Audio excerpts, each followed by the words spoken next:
دام میں سے آد آ گیا۔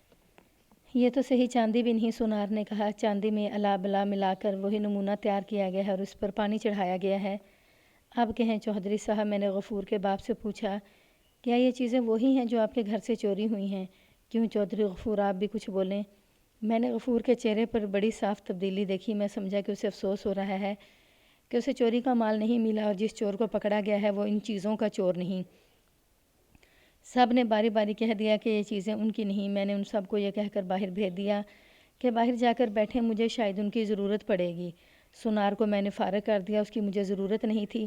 میں نے زلیخا کو اندر بلایا، اس کا سر جھکا ہوا تھا، اس کے قدم بھی نہیں اٹھتے تھے اور رو رو کر اس کی آنکھیں سوج گئی تھیں۔ اس کا بچہ اس کے ساتھ تھا۔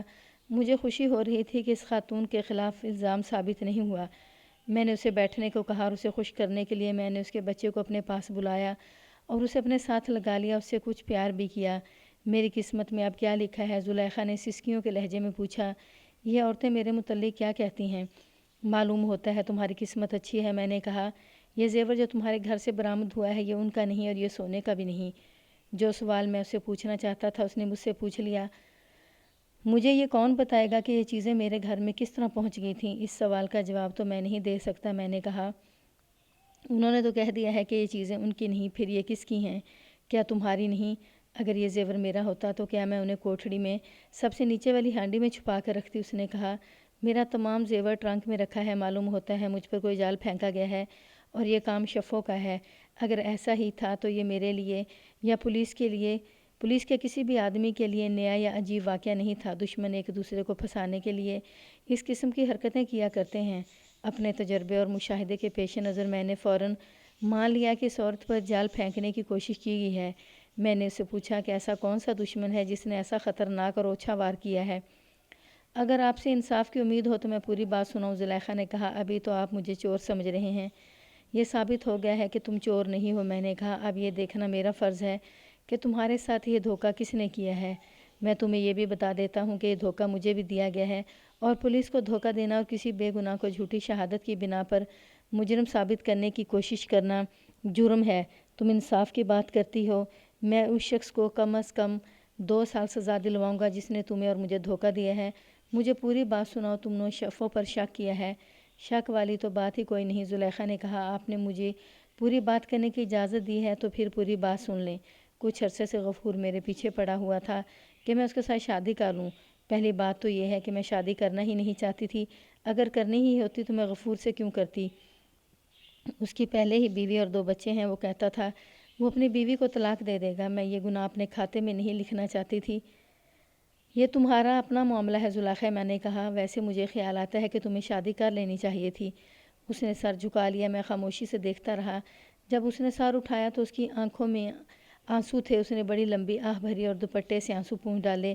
میری اس کی قبر کے ساتھ وعدہ ہے، اس نے کہا، اس کی جگہ کوئی نہیں لے سکے گا۔ وہ تو آسمانوں سے اترا ہوا فرشتہ تھا اور آسمانوں میں ہی واپس چلا گیا ہے۔ کسی ماں نے ایسا لال پیدا ہی نہیں کیا جیسے میرے اس بچے کا باپ تھا۔ لوگ کہتے ہیں کہ میں نے اپنے خاوند پر معلوم نہیں کیسے تعویذ کرا رکھے تھے، وہ میرے اشاروں پر چلتا تھا۔ ایسی بات نہیں تھی۔ سچی بات یہ ہے کہ میں اس کی جوتیوں کی بھی غلام تھی۔ غفورہ چودھری تو اس کے نوکروں کی برابری بھی نہیں کر سکتا۔ مجھے اس سے 100 درجے اچھے آدمیوں کے پیغام ملے تھے۔ میری ماں ان سے بھی اچھے رشتے لائی تھی، لیکن میرے بچے کے باپ کے ساتھ میری جو شادی ہوئی تھی، یہ روحوں کا ملاپ تھا۔ وہ اپنی روح میرے پاس چھوڑ گیا ہے۔ اس عورت نے بڑی جذباتی باتیں شروع کر دی تھیں۔ تھانے میں اس قسم کی باتیں اس بین کی مانند ہوتی ہیں جو کسی بھینس کے آگے بجائی جاتی ہے۔ ذرا تصور میں لائیں، کوئی شاعر 3-4 کانسٹیبلوں کو اکٹھا کر کے انہیں تازہ کلام سنائے تو وہ کانسٹیبل اسے کیا داد دیں گے؟ وہ تو اس کے پیچھے پڑ جائیں گے کہ 10-10 روپے فی کانسٹیبل دو۔ تم نے اتنا سرکاری وقت ضائع کیا ہے۔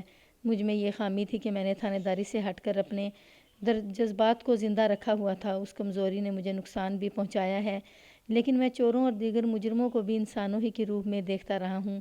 اس عورت کا تو معاملہ ہی الگ تھا۔ اس قسم کی عورت کو اس قدر ذلیل کرنے کی کوشش کی گئی تھی کہ اسے تھانے تک پہنچا دیا گیا۔ وہ جب جذباتی باتیں کر رہی تھی تو میں نے اسے نہ ٹوکا۔ اس طرح کی کچھ اور باتیں کر کے وہ اصل بات پر آئی۔ اصل بات یہ تھی کہ چودھری غفور اس کے پیچھے پڑ گیا تھا کہ وہ اس کے ساتھ شادی کر لے۔ زلیخا پہلے تو انکار کرتی رہی، پھر جب غفور راتوں کو بھی آ کر اسے پریشان کرنے لگا تو زلیخا نے اسے صاف الفاظ میں دھتکار دیا۔ وہ گھر میں اکیلی ہوتی تھی۔ غفور بے وقت آن دھمکتا تھا۔ میرا خیال ہے زلیخا، میں نے کہا، تمہارا اکیلا رہنا تمہاری بدنامی کا باعث بن رہا ہے۔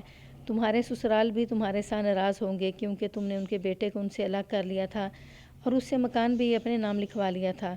میرے سسرال، زلیخا نے کہا، آپ یقین نہیں کریں گے، وہ مجھے اتنا ہی چاہتے ہیں جتنا میری ماں اور اپنے بھائی چاہتے ہیں۔ وہ مجھے اور میرے بچے کو اپنے بیٹے کی نشانی سمجھتے ہیں۔ تمہارا سسر تو تھانے میں آیا ہی نہیں، وہ بیمار پڑا ہے، زلیخا نے کہا۔ اس کے دونوں بیٹے آئے ہوئے ہیں، میں نے انہیں دیکھا ہے، میرے بھائیوں کے پاس بیٹھے ہوئے ہیں۔ ہاں، میں نے کہا، تم غفور کی بات کر رہی تھیں۔ میں نے آخر اسے کہہ دیا کہ وہ میرے گھر نہ آیا کرے، زلیخا نے کہا۔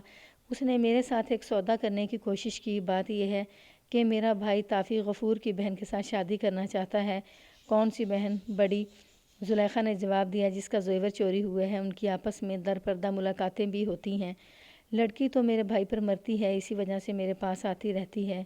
یعنی محبت ہے؟ محبت کہہ لیں، زلیخا نے کہا، لیکن یہ محبت پاک نہیں۔ مجھے شک ہے کہ لڑکی نے میرے بھائی کو پلیت کر دیا ہے۔ وہ تو بڑا چھچھورا اور اوچھا خاندان ہے۔ میرا بھائی منتیں کرتا ہے میری کہ میں اس لڑکی کا رشتہ اس کے لیے مانگوں۔ میری ماں مان گئی ہے لیکن میں نہیں مانتی۔ میں نے بھائی سے کہا ہے کہ وہ اس لڑکی کی خوبصورتی پر نہ جائے، شادی کر کے وہ وفادار نہیں رہے گی۔ دراصل مجھے یہ لوگ ذرا بھی اچھے نہیں لگتے۔ میں اس خاندان کی لڑکی کو اپنے خاندان میں کبھی نہیں آنے دوں گی۔ اس کے اس انکشاف نے کہ اس کے بھائی اور غفور کی بہن کے آپس میں تعلقات ہیں مجھے ذرا چونکا دیا۔ یہ میرے کام کی بات تھی۔ مجھے شک ہوا کہ زیورات کی چوری ایک ناٹک ہے جو کسی خاص مقصد کے لیے کھیلا گیا ہے۔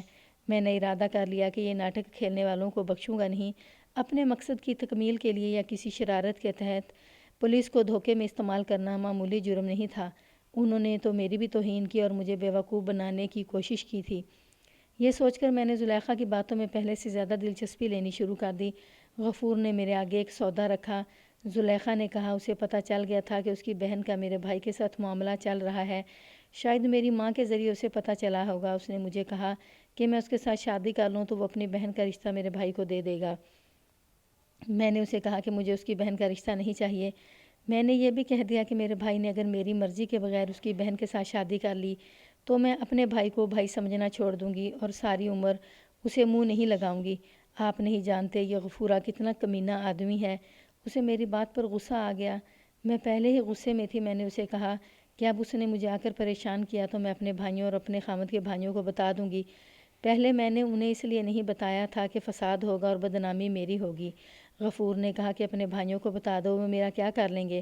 تمہیں میں ایسا ذلیل کروں گا کہ ایک رات خود ہی میرے پاس آ جاؤ گی، سوچ لو، پچھتاؤ گی۔ میں نے اس دھمکی کا اسے بہت برا جواب دیا۔ وہ بک بک کرتا نکل گیا۔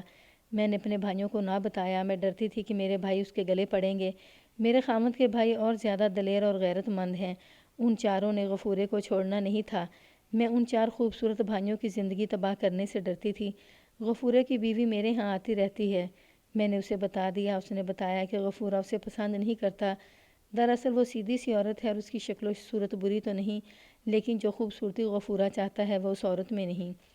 اسی شام غفورے کی بیوی پھر میرے پاس آئی، کہنے لگی کہ اس نے غفورے سے کہا ہے کہ وہ اسے طلاق دینا چاہتا ہے تو دے دے اور میرے ساتھ شادی کر لے۔ غفورے نے مجھے برا بھلا کہا اور اپنی بیوی سے کہا کہ زلیخا جھوٹ بولتی ہے۔ اس پر میاں بیوی میں بہت تو میں ہوئی اور بیوی نے اسے غصے میں کہہ دیا، زلیخا تجھے اپنی جوتی پر بھی نہیں لکھتی۔ دوسرے دن شفو میرے پاس آئی اور میری ہمدردی کی باتیں کرنے لگی۔ وہ تو میرے گھر آتی ہی رہتی تھی۔ اس روز اس نے بتایا کہ کل غفورے کی اپنی بیوی کے ساتھ لڑائی ہوئی ہے اور غفورہ کہہ رہا تھا کہ زلیخا نے مجھے خامخواہ ذلیل کیا ہے، اب اسے سارے شہر کے سامنے ذلیل کروں گا۔ میں سمجھ گئی کہ شفو اپنے پاس سے بات نہیں کر رہی بلکہ یہ پیغام غفورے نے بھیجا ہے۔ میں نے شفو سے کچھ نہ کہا، وہ تو نوکرانی ہے، پیغام ادھر ادھر لے جانا اس کا کام ہے، چوری چھپے کے پیغام بھی ادھر ادھر پہنچاتی ہے۔ میں نے اسے کہا کہ غفورے سے کہنا کہ تمہارا پیغام مل گیا ہے، میں دیکھتی ہوں کہ کون ذلیل ہوتا ہے۔ اب آپ دیکھ رہے ہیں۔ شفو کی نشاندہی پر زیور میرے گھر سے برآمد ہوا اور پتہ چلا کہ یہ زیور ان کا نہیں، یہ سونا ہے ہی نہیں۔ میں نے کہا کیا تم یہ کہنا چاہتی ہو کہ یہ چیزیں تمہارے گھر میں اس طرح رکھی گئی ہیں کہ تمہیں پتہ ہی نہیں چلا؟ یہی ہو سکتا ہے، زلیخا نے جواب دیا۔ تمہیں کس پر شک ہے؟ کس پر شک کروں؟ زلیخا نے کہا، شفو کے سوا اور کون ہو سکتا ہے؟ غفور کی بہن بھی تمہارے گھر آیا کرتی تھی، میں نے کہا، اور اس کی بیوی بھی آیا کرتی تھی، کیا ان دونوں میں سے کسی پر تمہیں شک نہیں؟ اس کی بیوی پر میں شک نہیں کر سکتی، زلیخا نے جواب دیا۔ وہ تو جب ہوتا کہ میں اس کی خامت پر قبضہ جما رہی ہوتی، باقی رہی دلشاد غفور کی بہن چھوٹی سے بڑی، اس پر شک ہو سکتا ہے۔ تافی زلیخا کا بھائی چھوٹے سے بڑا نے اسے بتا دیا تھا کہ میں ان کی شادی نہیں ہونے دے رہی۔ دلشاد نے مجھے کہا تھا کہ میں تافی کے لیے اس کا رشتہ مانگوں۔ میں اسے ٹال رہی تھی، اسے میں نے کوئی سخت بات تو نہیں کہی تھی۔ اس نے ذرا سوچ کر کہا، نہیں وہ ایسی حرکت نہیں کر سکتی، وہ شریف لڑکی تو نہیں، لیکن تافی کا خیال کرتے ہوئے وہ مجھے نقصان پہنچانے اور میری بے عزتی کا نہیں سوچ سکتی۔ گھوم پھر کر میرا شک شفو پر آتا ہے۔ آپ اس پر بھی دھیان دیں کہ شفو ہی غفور کے پیغام لایا کرتی تھی کہ وہ مجھے چاہتا ہے۔ یہ دراصل میرے سوچنے کا معاملہ تھا۔ اگر ایسا ہی ہوا ہے کہ یہ چیزیں زلیخا کے گھر اسے چوری پھنسانے کے لیے رکھی گئی ہیں تو کس نے رکھی ہوں گی؟ میں نے دلشاد کے متعلق زلیخا سے بہت کچھ پوچھا، ویسے بھی غور کیا، اس پر میرا شک نہیں ٹھہرتا تھا۔ زلیخا کے سسرال پر شک جا سکتا تھا، لیکن وہ ان کی تعریفیں کرتی تھی۔ یہ میں پہلے ہی کہہ چکا ہوں کہ یہ کوئی عجیب حرکت نہیں تھی۔ دشمنی کی خاطر لوگ اس سے کہیں زیادہ ذلیل حرکتیں کر گزرتے ہیں۔ مجھے شک ہوا کہ زلیخا اپنے جس سسر اور ساس کی تعریفیں کرتی ہے وہ ہو سکتا ہے اندر سے زلیخا کے سخت خلاف ہوں۔ میں انہیں نظر انداز نہیں کر سکتا تھا۔ شفو نے مجھے بیان دیا تھا کہ اسے کس طرح پتہ چلا تھا کہ زلیخا نے چوری کا زیور کوٹھڑی میں سب سے نیچے والی ہانڈی میں چھپا رکھا ہے۔ اس نے سارا بیان چھاپے کی کارروائی کے دوران زلیخا کو سنایا تھا۔ میں نے وہ بیان زلیخا کو یاد دلایا اور پوچھا کہ اس میں کتنا سچ اور کتنا جھوٹ ہے۔ میں بیان نہیں کر سکتا کہ زلیخا کا رد عمل کیا تھا۔ اس کا چہرہ سرخ ہو گیا، اس کے دانت جیسے سردی سے بجنے لگے تھے۔ وہ بدکار یہی ہیں، زلیخا نے غصے سے کانپتی ہوئی آواز میں کہا۔ اسے اندر بلاؤ۔ شفو سے تو میں اس نئی صورتحال کے متعلق پوچھ گچھ کرنی ہی تھی۔ اب زلیخا نے کہا کہ اس کا سارا بیان جھوٹا ہے، اور زلیخا کی میں نے یہ حالت دیکھی کہ وہ شفو کو کچا چبانے کے لیے تیار ہو گئی ہے تو میں نے سوچا کہ پہلے شفو کے ساتھ 2 ہاتھ کا لے جائیں۔ زلیخا کو میں نے پچھلے دروازے سے باہر بھیج کر اس طرف والے برآمدے میں بٹھا دیا اور اسے کہا کہ وہ خاموشی سے اور پورے اطمینان سے بیٹھی رہے، میں شفو کو سبق سکھاتا ہوں۔ واپس آ کر میں نے شفو کو بلایا، وہ آئی تو میں نے اسے بینچ پر بٹھا دیا اور خود اس کے سامنے کھڑا ہو گیا۔ میری بات غور سے سنو شفو، میں نے اس کی آنکھوں میں آنکھیں ڈال کر تھانے داروں کے لہجے میں کہا۔ اب اگر تم نے ایک لفظ بھی جھوٹ بولا تو میں 4 کانسٹیبلوں کے ساتھ تمہیں پچھلے کمرے میں بھیج دوں گا، وہاں تمہارے داد فریاد اور چیخو پکار کوئی نہیں سنے گا۔ ملزم کتنا ہی کمزور اور بزدل کیوں نہ ہو، وہ فوراً اقبال جرم نہیں کیا کرتا۔ شفو ایک چالاک عورت تھی، اس کے علاوہ وہ عورت بھی تھی۔ اس نے ایک تو عورتوں والا حربہ استعمال کیا کہ رونا شروع کر دیا، پھر اس نے خدا اور رسول، قرآن اور اپنے ایمان کی، اپنے خامد اور اپنے بچوں کی قسمیں کھائیں اور ثابت کرنے کی کوشش کی کہ وہ معصوم اور بے قصور ہے۔ میں جانتا تھا کہ یہ غریب عورت ہے اور یہ اس کا پیشہ ہے۔ میں یہ بھی جانتا تھا کہ غفور کی کلاس کے لوگ اس قسم کے نوکروں نوکرانیوں کو کس طرح استعمال کرتے ہیں، اور یہ بیچارے پیٹ کی خاطر اپنے مالکوں کا گندے سے گندہ حکم بھی مانتے ہیں۔ میرے دل میں شفو کی کچھ نہ کچھ ہمدردی ضرور تھی، لیکن میں تفتیش کر رہا تھا، میں تفتیش کو ہمدردی پر قربان نہیں کر سکتا تھا۔ شفو کی زبان کھلوانا لازمی تھا۔ میں نے ایک بار اسے پھر کہا کہ وہ تھانے دار کو بیوقوف نہیں بنا سکتی، اور میں نے اسے یہ بھی کہا کہ جس کے گناہ کو وہ چھپا رہی ہے وہ سیدھا جیل میں جا رہا ہے اور دوسروں کے گناہ اپنے سر نہ لے۔ اس قسم کی اور بھی باتیں تھیں جو میں نے اسے کہیں۔ اس نے پھر بھی جھوٹ بولا، لیکن اس کی زبان اس کے قابو میں نہیں رہی تھی۔ اس سے میں سمجھ گیا کہ یہ عورت واقعی جھوٹی ہے۔ میری باتوں کا اس پر اثر تو ہو رہا تھا، لیکن وہ ظاہر کر رہی تھی جیسے کچھ اثر نہیں ہو رہا۔ آخر میری ایک دلیل ایسی تھی جس نے اسے قائل کر لیا۔ یہ دلیل صرف ایک تھپڑ تھا، دوسرے کی ضرورت نہ پڑی۔ اس نے آہستہ آہستہ بولنا شروع کر دیا۔ اس نے پہلی بات تو یہ بتائی کہ زلیخا کو پھنسانے کے لیے اس نے جو بیان دیا تھا وہ جھوٹا تھا، اور یہ بیان اسے غفور نے پڑھایا تھا۔ زلیخا کے گھر میں زیور کس نے رکھا تھا؟ میں نے پوچھا۔ تھانے دار جی۔ اس نے ہاتھ جوڑے، پھر میرے پاؤں میں بیٹھ گئی اور بولی، میں غریب ماری جاؤں گی۔ ان مالکوں کے حکم کو ہم جیسے غریب کیسے ٹال سکتے ہیں؟ کیا میری مجبوری نہیں سمجھتے؟ میرے چھوٹے چھوٹے 2 بچے ہیں۔ سچ بولو گی تو مجھ سے پورا فائدہ لوگی۔ میں نے کہا، میں تھانے دار ہوں، میں غفورے کی برادری کا آدمی نہیں ہوں کہ میں اس کا ساتھ دوں گا۔ تمہیں بچائے رکھنا میرا کام ہے، تمہاری طرف کوئی آنکھ اٹھا کر نہیں دیکھ سکے گا۔ 2-3 روز گزرے، شفو نے کہنا شروع کیا۔ چوہدری غفور نے مجھے 1 ہار اور 2 کڑے دیے، 7-10 روپے دیے اور کہا کہ یہ زلیخا کے گھر میں ایسی جگہ چھپا کر رکھنے ہیں جہاں اسے پتہ نہ چلے کہ اس کے گھر میں کسی جگہ یہ چیزیں چھپائی گئی ہیں۔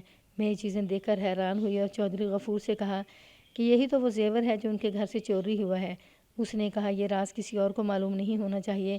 کچھ مطلب اس نے سمجھایا، باقی وہ خود سمجھ گئی۔ میں یہ چیزیں لے کر کئی دفعہ زلیخا کے گھر گئی۔ اس کے گھر تو میں جاتی ہی رہتی تھی، ہر بار مجھے اپنا کام کرنے کا موقع نہ ملا۔